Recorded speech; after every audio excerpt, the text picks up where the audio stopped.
زما د زړه خلک اخلي لکه پر جنې له لوزونه ماته وینا ستاسو د زړه سره د خیبر پښتونخوا کلو او زمونږ مینه زمونږ محبت کوم چې موږ په لنډ تګ وخت کې راغی سرګل صاحب یا بلې ورکوم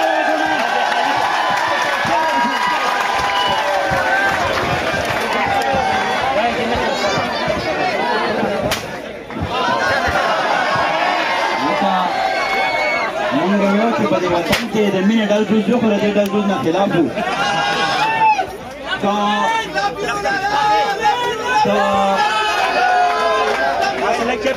داسې یا به تاسو لب ووایئ او یا به زه خبره کومه د لوی خدای د لوی نامې نه شروع کومه او د هغه لوی ذات ډېره زیاته مننه کومه چې زما په هغه ویرجنه خاوره باندې زما په هغه چړېدلې خاوره باندې په دیر مونډه کې په رحیم آباد کې نن دا ځوانان راغونډې او د ټولې دنیا ته دا پیغام ورکوي چې وخته باغي هم د خودسر سره مې وجنګوه چرته قسم د زورور سره مې وجنګوه ماله د خپل مفاهمت پالسي مه راکوه پښتون زلمی یم د غر سره مې وجنګوه دنیا ته زمونږ یو داسې غوندې تصویر تللی دی چې دا پښتانه نه په ګیمز باندې پوهېږي نه په کریټیویټي باندې پوهېږي او دنیا دا وایي چې پښتانه چېرته یوازې سختدریزه دی ترهګر دی خو زه یو ځل بیا د ډاکټر یوسف صاحب او د هغو د چابک ټیم ډېره زیاته مننه کومه چې د اباسین صاحب هغه شعرونه یې رښتیا کړو که د خاورو په کورونو کې اوسېږو خو په ښکلې ښکلې زړونو کې اوسېږو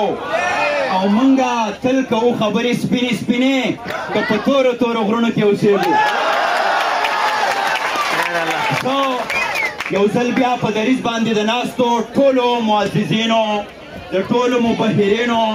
یو نوم به ماته یاد نشي خو ډېره زیاته مننه کومه دا که زمونږ چیف آف مونډه دی دا که اے سی صاحب دی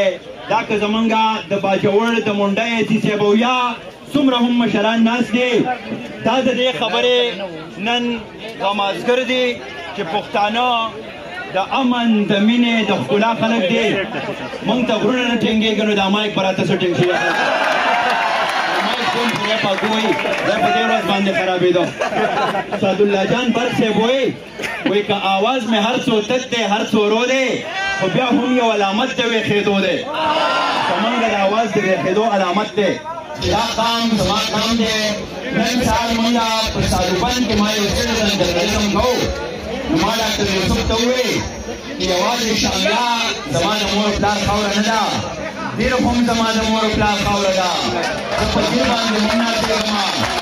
او ځکه په موږ هر ځای کې ښه په یاد باندې ویو چې سوات باجوړ وزیرستان زما دی دا خړه ځمکه شین اسمان زما دی بیانیه زما بیان زما دی په دې وطن باندې پرانیستې تڼۍ ګرځو ښه ډاډ ګرځو دا زموږ او ستاسو وطن دی زه د ډاکټر یوسف صاحب ډېره زیاته مننه په دې کومه چې دا درېیم کال دی کنیزه کې ټولېدو لګیا دی او په دغه غونډه باندې چې یو د الفارابي کرکټ ټورنمنټ په نوم باندې کوي په دې باندې پاوشه 1 میلیون یا دې نه زیاته خرچه راځي لګښت پکې کېږي خو دا زموږ ستاسو ټولو په علم کې دی چې ډاکټر یوسف صاحب هغه روایتي سړی دی چې یو ته وایي چې ما د سپانسر راکړه بل ته وایي چې د لسو روپۍ راکړه دا سړی چې د ټول هر څه په خپلو اوبو باندې کوي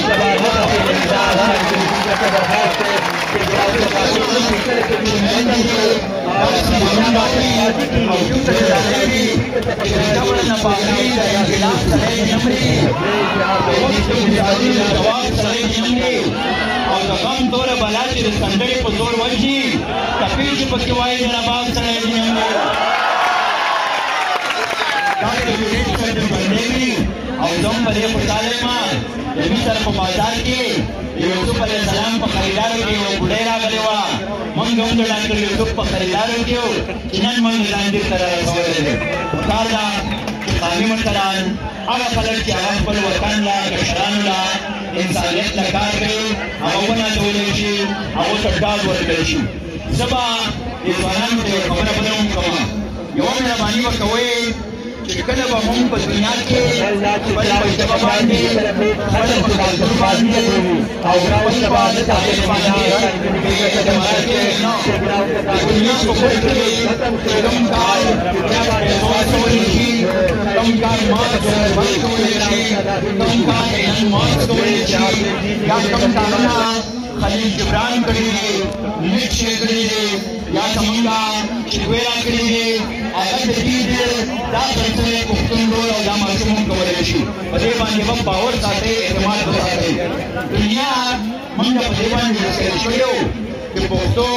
بهر موږ راوړو، موږ کله کله په هغې باندې شرمېږو، موږ په اردو خبره کوو یا په انګریزۍ باندې خبره کوو. نو پکار ده چې موږ په خپله ژبه په خپل کلتور په خپل قام باندې ویاړ کړو، په دې باندې ودرېږو او بیا هر هغه چا سره ودرېږو چې هغه د قانوني ګټو خبره کوي، هغه زمونږه د وطن اقتصاد خبره کوي، هغه زمونږه د وطن د پرمختګ خبره کوي او په هغې کې یو پرمختګ زه دا ګڼم چې ډاکټر یوسف دغه ځوانان راجمع کړي دي، دا واړه راجمع کړي دي او دلته یوه هیلډ اکټیویټي راجوړه ده. د سیل سکرټي زمونږ ورور وی چې مونږ ډاکټر صاحبان شکرګزار وو چې هغه مونږ دلته راغی.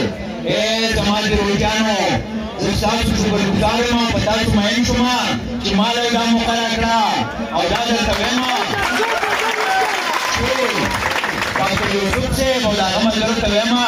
چې ستاسې د سترګو اشارې وي چې د چلو په سترګو سترګې رابشم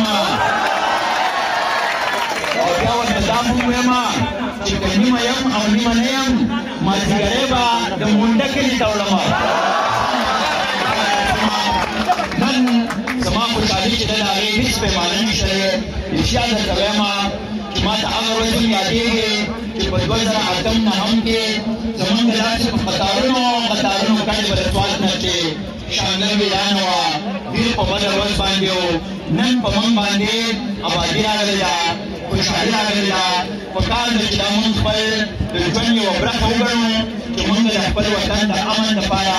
د مینې دپاره، د خوشحالۍ دپاره هم یو کردار ولوبو، د ډېر همت او جرأت سره ولوبو او شاعر امن د پیرګوهر صاحب په دغه شعر باندې ودرېږو